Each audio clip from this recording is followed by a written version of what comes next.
as I've said before, Daniel Bryan versus CM Punk is very likely as a title match, and I wouldn't be opposed to that at all whatsoever. I think that'd be a great wrestling classic type of match, and the two guys are the two biggest baby faces in the company right now, so it'd be cool if they cross paths at WrestleMania. I think Cena versus Taker is very likely. I've been calling for that match, or I've been predicting that match would happen at 30 since January or February of this year, and some people have even gone further back than that. And it's like, yeah, that's going to be one of your big matches at 30, Cena versus Taker. And that match would be interesting from the standpoint that I could actually picture Taker losing that match. I'd puke if Cena went over, but it's still, there's legitimate concern that the streak could end. And that doesn't happen very much with Taker's streak, so it would be interesting to do from that standpoint. There's other matches they could do. There's that CM Punk Steve Austin match that I've always wanted. I'd be cool with that. Bryan versus Triple H, if they get the feud going that far, and as long as Bryan goes over, I'd have no problem with that. So there's a few different things they could do, but WrestleMania is still a long way away, so around Royal Rumble time, we'll probably have a more clear-cut idea of what the final card will look like. And of course, the Shield versus the Wyatts is one that I'd love to see as well. Just let them have a big, massive street fight at WrestleMania. I think that'd be a hell of a match to do as well.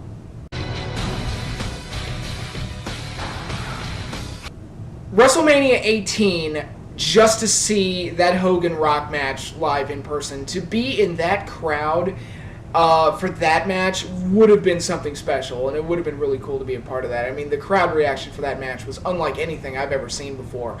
And, the pure nostalgia for Hogan and just the pure energy and excitement of seeing these two stars clash, and the crowd was totally invested in it. So that's one match I would have loved to have seen. So I'd love to have seen in person. So WrestleMania 18 will be my pick, just for the crowd reaction for that match alone.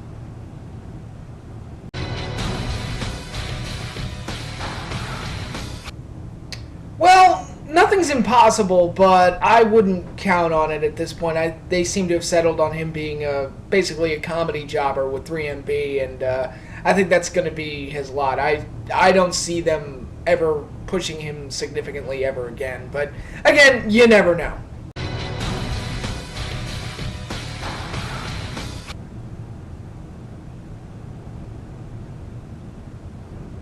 There are a few guys. I felt that Lex Luger had his moments. He was never one of my favorites, but Luger had his moments. His U.S. title run was really good. I loved the Narcissus gimmick when he first went to the WWF. I thought that was great. The stuff in '97 with the NWO and Hogan, where he beat Hogan for the title on that Nitro, that was huge when that happened, so that was great. So Luger, like I said, never one of my favorites, but he had his moments, and I think people tend to look at him as just a purely negative on the business and everything. Like, he never did anything good. I'm like, well, that's not entirely true. So, Luger had his moments. Scott Steiner's a guy who I feel gets a bad rap. Here's a guy who had one bad year in the WWE, and nobody on the internet seems to be willing to let that go. And it seems to have tainted his entire career. I mean, this is a guy who was part of the Steiner Brothers tag team for a large chunk of his career and was really good. I really liked the Steiners as a team. I thought they were very, very good. And then reinvented himself with the Big Papa Pump gimmick and was one of the few good things that WCW had going towards the end. I mean, Big Papa Pump, he was fucking entertaining as hell. I could listen to that dude talk all day long. And his matches weren't bad either. I mean, he didn't have a whole lot to work with, but I felt like he always worked hard in the ring. And again, he came into the WWE after having what was thought to be a career-ending injury, and he just didn't work. His matches with Triple H were terrible. His matches with Test were terrible, and he was gone within a year. And that one bad year seems to have tainted his whole career. But then he went to TNA. And I thought the guy, for all the veterans that steal the spotlight and everything and go over when they shouldn't, Steiner went out there, had solid matches with guys, I felt, would surprise you once in a while by either doing a Frankensteiner or doing some other move that you didn't know he could do. I saw one match he had with Matt Morgan where he did a fucking victory roll, and I'm like, what the fuck was that? I thought some of his matches with Petey were good. He had some good matches with AJ. I mean, when he was tagging with Booker T, when they were tag champions, I felt like he was putting forth more of an effort than Booker was, where Booker was just doing the same formulaic thing over and over again. And it's a shame. I remember that one Bound for Glory that year. I think that was 2009. They did that TLC match for the tag titles, and my friend called me up after the show, and the first words out of his mouth were, "Man, Steiner looked fucking awesome." And I'm like, yeah, and he's not going to get any credit for it. And sure enough, he didn't. But yeah, I always found Steiner to be entertaining, and, again, he was never like one of the best workers of all time, but I always felt like he kind of got a bad rap, and he was never really given credit for when he did anything good. I mean, he's also the first heavyweight that put over Samoa Joe during Samoa Joe's big rise through TNA. Of course, Joe's been fucked up so many times since then, but that was like a big deal when he beat Steiner. It was like, whoa, okay, and that feud was great too. I thought the two characters played off each other really well for their first match. Anyway, so Steiner's a guy I always felt like got kind of a bad rap, and again, people just seem to judge him off that 1 year in the WWE, and I don't think that's fair. And Goldberg's another guy I was always a big fan of, and with the full understanding that he was not a good worker. Very limited, bit of a one-trick pony, but it was a hell of a trick. And this killer buzzsaw cyborg gimmick that they had for him was so great, and I got so sucked into the streak and the excitement of the character and everything. Of course, WCW fucked it up like they fucked up everything else, but for a while, Goldberg was the man, and it was easy to get sucked into that and to really buy into the whole hype of the streak and everything. So, and Goldberg was just cool. The entrance was awesome, and the way he carried himself in the ring. Again, you don't expect a 20-minute match out of the dude, but the way he would kill people was just so cool, and much better than the way they were doing it with Ryback, where Ryback was literally just having the same match over and over again. Goldberg would throw new moves out there, so it kind of created the impression that, wow, you can't really prepare for this guy because he's always throwing new things out there. So it was really exciting, and I thought Goldberg was a really exciting character, and as long as they booked him well, I thought he would do fine. Of course, they didn't book him well, and you know what happened there. Ultimate Warrior is another one. Again, fully understand that the person himself is a lunatic and an asshole, and that he was a limited worker. But again, like I said about Luger, he had his moments in the ring. Like, his matches with Savage were great. I loved his matches with Rude. His match with Hogan at Mania was very good.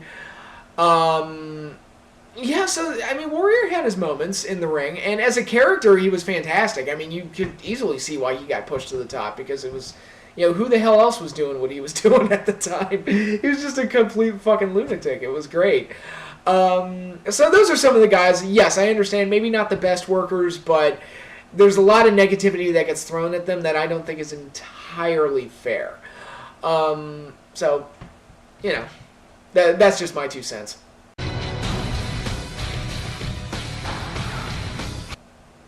The way they're going right now, it ain't looking so good. I mean, their show is just a creative mess right now. I mean, they just have no direction at all whatsoever, and it's just messy. That's the best way I can describe their creative situation. If you have a messy creative situation, it's not going to lead to much success on the business end of things. So, it doesn't look very good for TNA right now. No, it sure doesn't.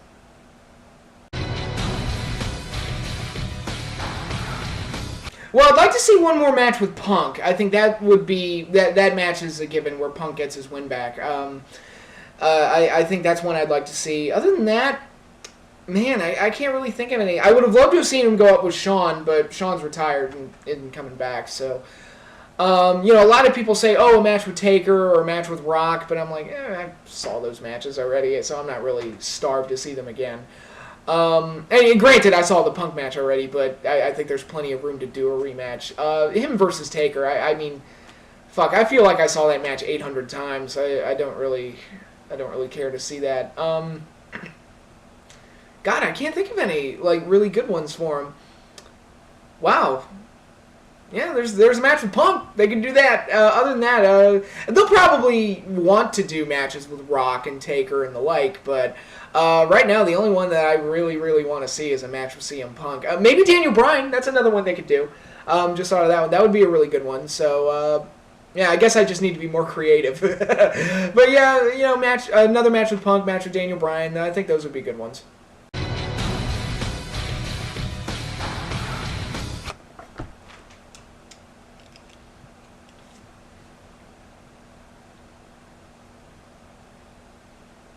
I wouldn't mind if Kurt Angle went back to WWE.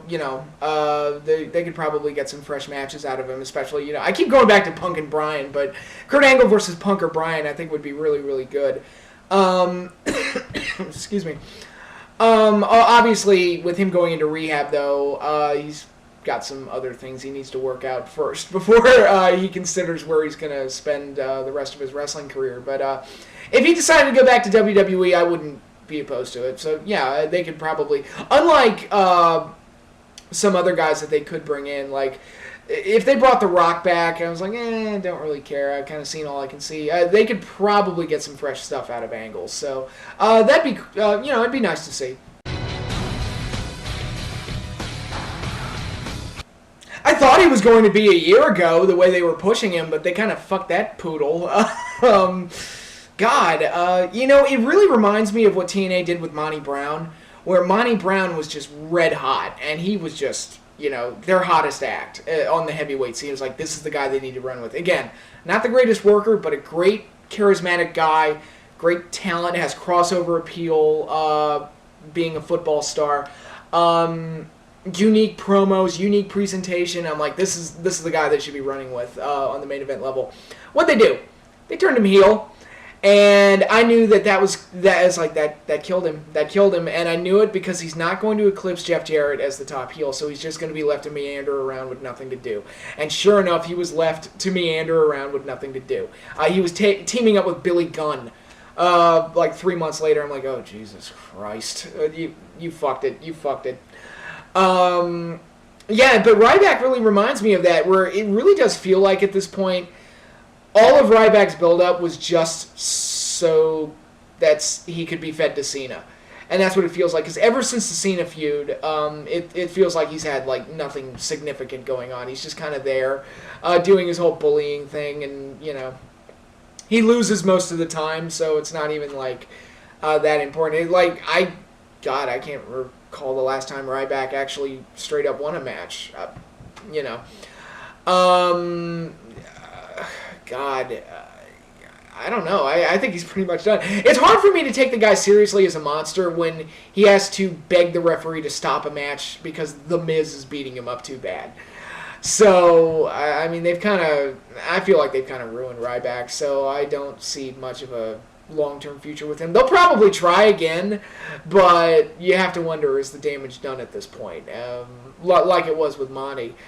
But we'll see. Personally, I don't think there's much of a future in him anymore. I feel like they kind of ruined him, but yeah.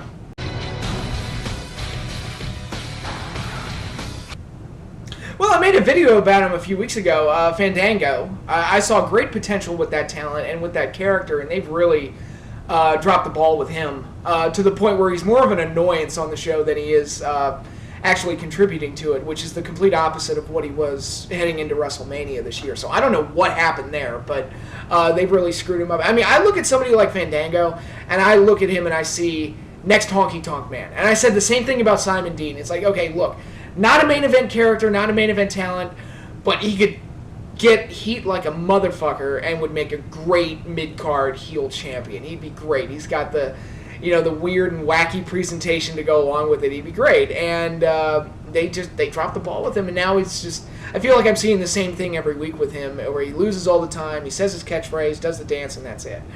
And I feel like they've really screwed that up. Other than that, I can't really think of anybody. TNA has, I mean, they use everybody they've got left. It feels like they fired half their roster. I guess James Storm deserves better, but okay, if he's going to be tag team champion, you got to give him teams to work with, and they've got no tag teams, so there's the problem there. Now, other than that, most everybody is in like a position to contribute to the show in one way or another. Yeah, that's pretty much it.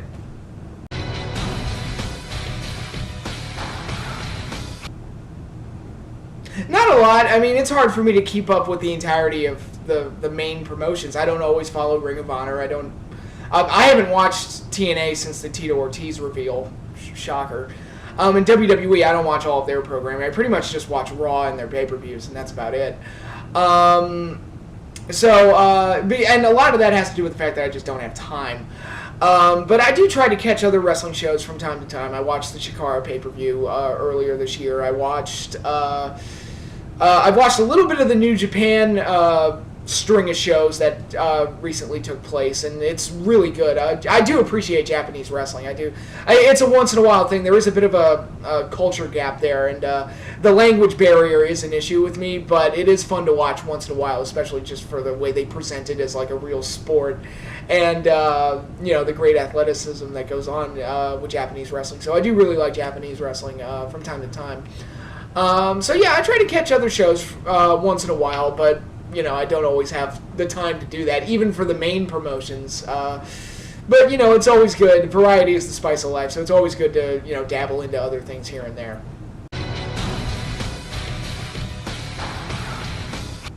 Probably Austin versus McMahon. I thought they did a really great job.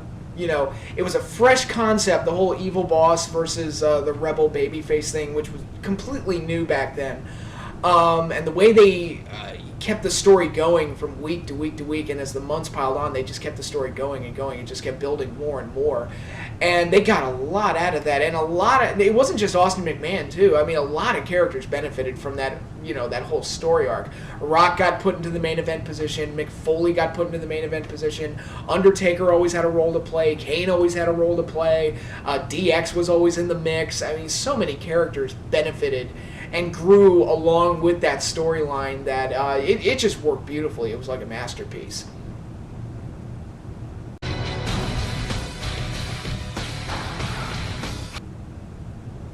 The strange thing is, I think I would actually get along with Russo if I was working with him in some kind of wrestling creative capacity. I honestly think I would probably get along with him a little bit. The strange thing about Russo is that he says things that drives wrestling fans crazy, myself included once in a while, but he also says things that make sense to me, and he seems to really stress character first.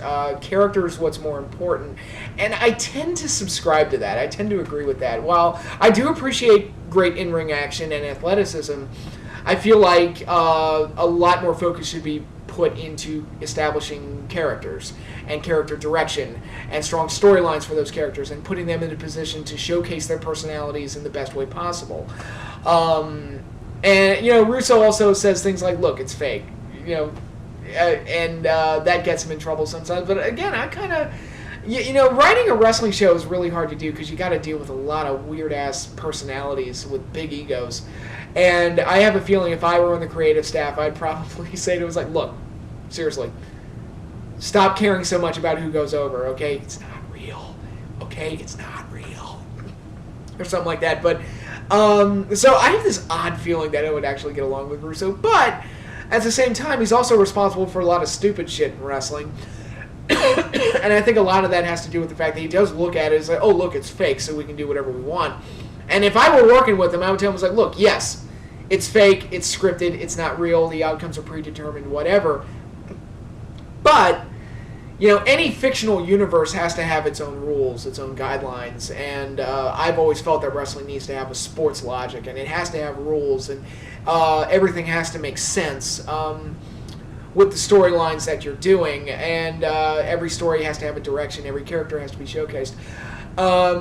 But Russo, one thing I will give him credit for is that whenever he's writing a show, he tries to give every character or every talent a character and a place on the show.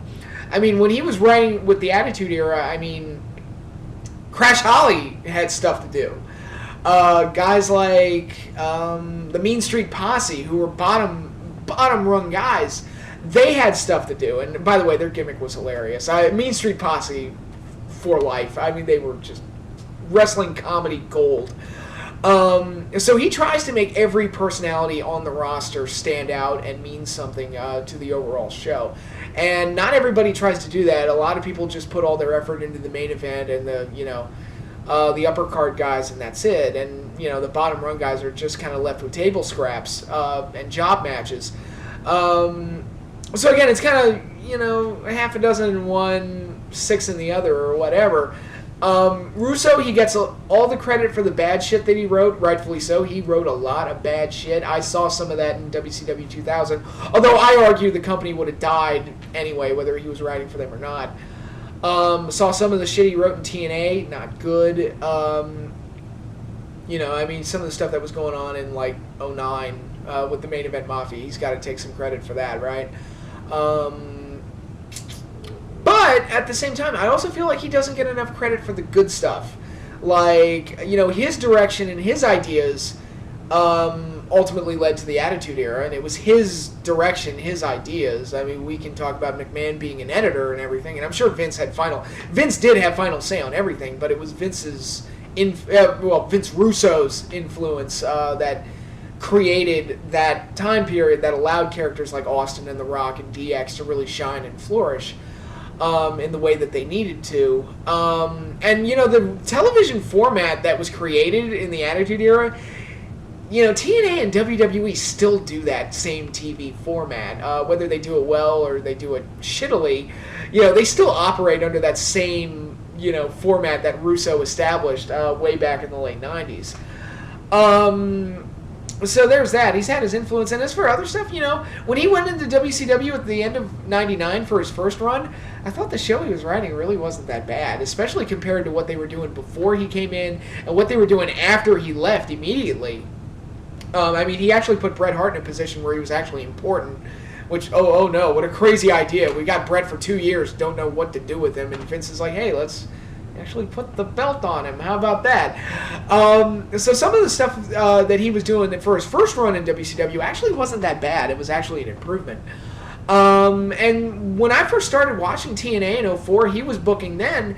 And, there was some of that typical dumb Russo stuff, like pole matches and stupid gimmick matches, like the Luck of the Irish match, which might be the worst gimmick match I've ever seen. Go check it out. It makes no sense.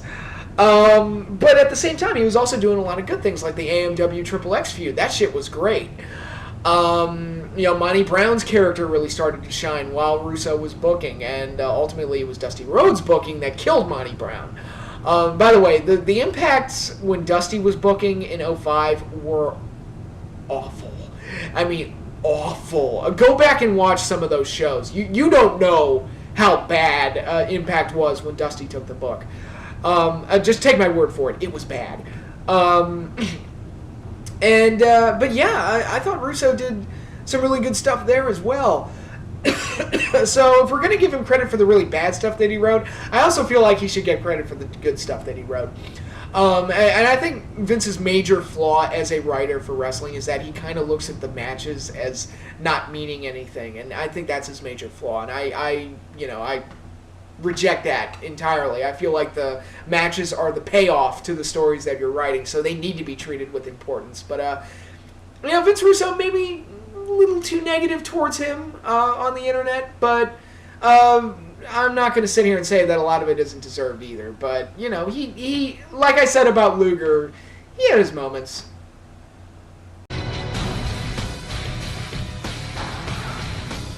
Well, I already said Austin McMahon was my favorite storyline of all time, so we can just put that at number 1. And we'll just go ahead and put the WCW invasion at the bottom because that angle was bullshit. It was awful. Awful. And the people that say that angle was good, I feel like are the ones that are a little bit younger and did not watch regularly during the Monday Night Wars, so they don't have a full concept of what it was like during the Monday Night Wars and what we expected and what should have happened out of a WWF, WCW, ECW, angle where all three companies are mixed. What we got was nowhere near, not even half of what should have happened. And people were writing fantasy cards for years of what it would be like to mix all three companies together. And I guarantee you, any fantasy card I got from the other 8th graders in my class were better than what we ultimately got out of the invasion angle. So yeah, that angle fucking sucked. So yeah, that's how I guess if we had to rank them, Austin McMahon number 1, Stone Cold and Rock number 2, and then way down at the fucking bottom right there, we can put the invasion angle at the bottom, and then I'll unzip my pants and take a giant leak on it because it fucking sucked.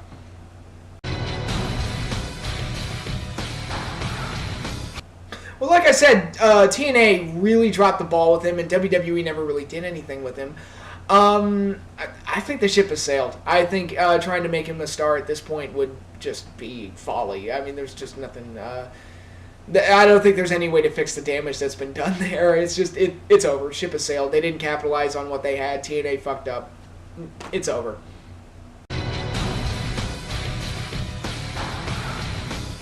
Probably whoever is the challenger going in, just to have the big title change at Mania. But other than that, I mean, and again, you'd have to wait and see how the story develops to really decide, okay, who should go over. But as it stands right now, I'd be happy with either one. Walking out with the victory in that situation. It would just be a great match to have.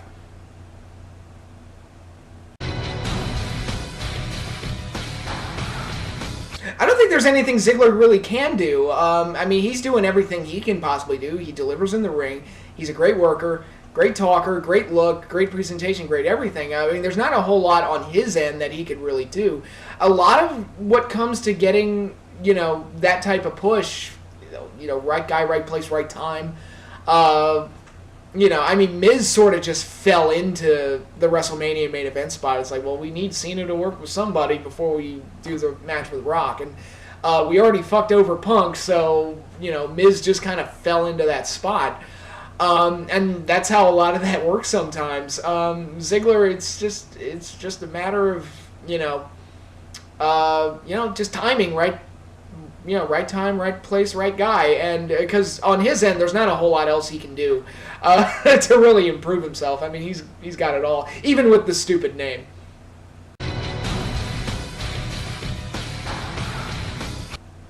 Oh my God, there's so many that I could do.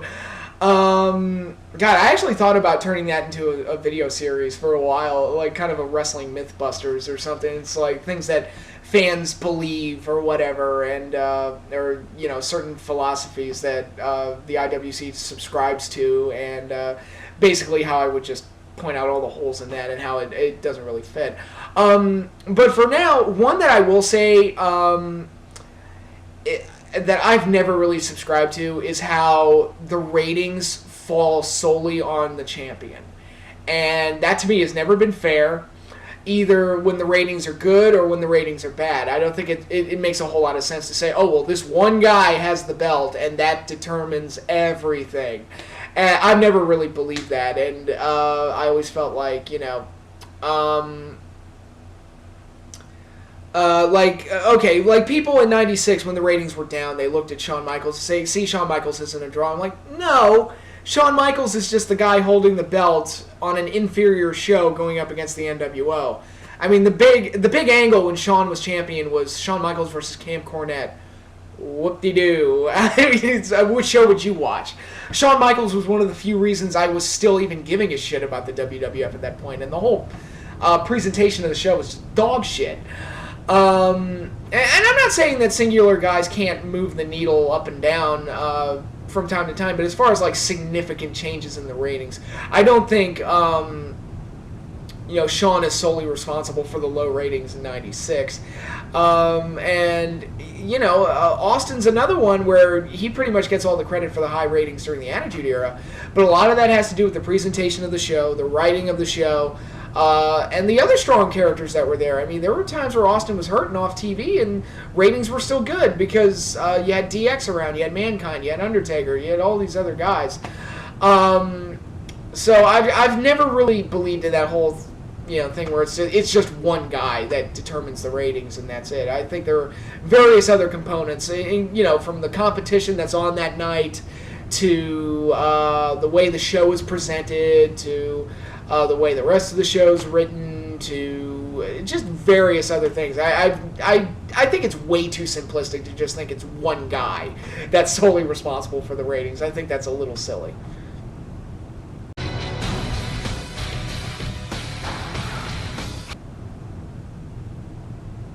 Well, I hope they they do more with Dolph Ziggler. If not move him up to the main event, at least put him in a higher position than he's in now.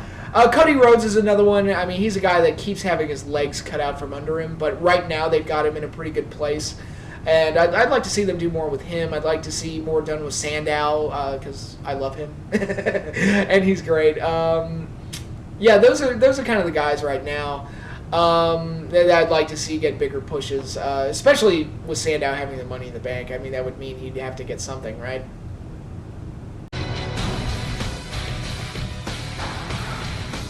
Oh my God, that was one of my major frustrations with the WWE Tag Division for years. The current division that they have, at the very least, has depth. I mean, they've got a lot of teams that they can work with and play with and rotate in and out and have feuds with that don't involve the title and things like that. So their current tag division is going fine. But a few years ago, when they had teams like Eminem and the World's Greatest Tag Team and Caden Murdoch, and they had nobody to work with. It was just the craziest thing, especially when they had 2 sets of tag titles. And, okay, they'd have like 3 teams in the entire company with 2 sets of tag titles. I'm like, yeah, that's a good idea. And they just treated tag team wrestling like it was nothing important. And, teams like the World's Greatest Tag Team were broken up way too soon. And I don't care what anybody tells me, Shelton Benjamin was not ready for a singles push. Physically, he was. As a character and as far as like presenting himself as a single star, he was not. I mean, Shawn Michaels, same thing. When he was in the Rockers, physically he's great. He was terrible on the mic, so he needed a few years to really get himself ready for that push. And Shelton was not ready. I will vehemently disagree with anybody that argues otherwise. Of course, it turned out I was right. He didn't end up really amounting to a whole lot because beyond Intercontinental title level because dude can't talk and he isn't that charismatic. He's a great athlete, sure, but that's about it. And I argue to this day that team never should have been broken up. How the hell did we not get Eminem versus World's Greatest Tag Team at some point? How the hell did that not happen? Well, they broke up World's Greatest Tag Team too soon, and Eminem was only really around for a year. So that's what you get. They've gotten much better about it now. They're actually dedicating time to a tag division, which is nice. But, oh man, there were some teams there for a while where they were just left out on an island with nobody to work with, and they didn't have a very long lifespan because of it. I don't know if I'd say main eventer, but they could have definitely got more out of him than they did. I mean, that guy was just a heat magnet. So, one thing I felt they should have done was at that one SummerSlam in D.C. in 2005. I was at that show. They should have done him versus Batista. I mean, okay, this very anti-American character goes for the World Heavyweight title in our nation's capital. I mean, come on, it writes itself, But they took him off TV and instead just put JBL in that spot. It was just kind of, whatever. I think the Hassan match would have been more interesting and a little bit more exciting. The promos, at least, would have been great. So they could have definitely gotten a lot more out of him. We'll never know, but I don't know if I saw that in him, but he definitely could have been showcased a lot more, and they could have gotten a lot more out of him in the future.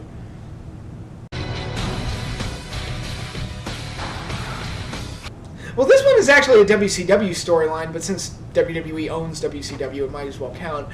One that I keep going back to all the time is Sting and Hogan.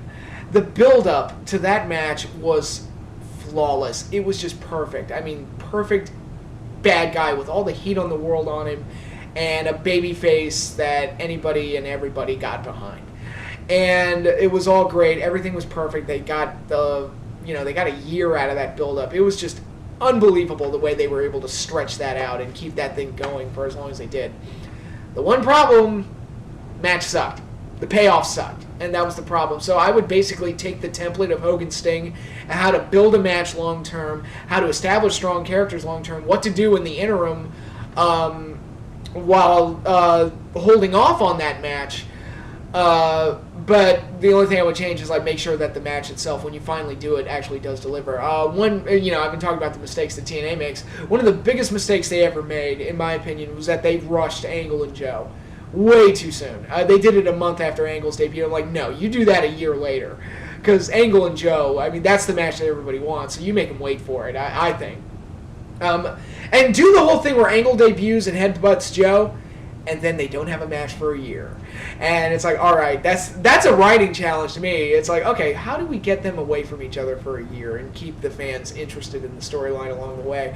And I think it was definitely possible, and they could have that could have been your Bound for Glory 07 main event right there, but no, rushed it. So there's that. But yeah, Sting and Hogan. I mean, the year-long build-up and how to keep a match going long-term. That's something that I would definitely try to do if I ever had the wrestling book again. You know, if I was ever writing a wrestling show, that's the type of thing that I would want to do and try to do.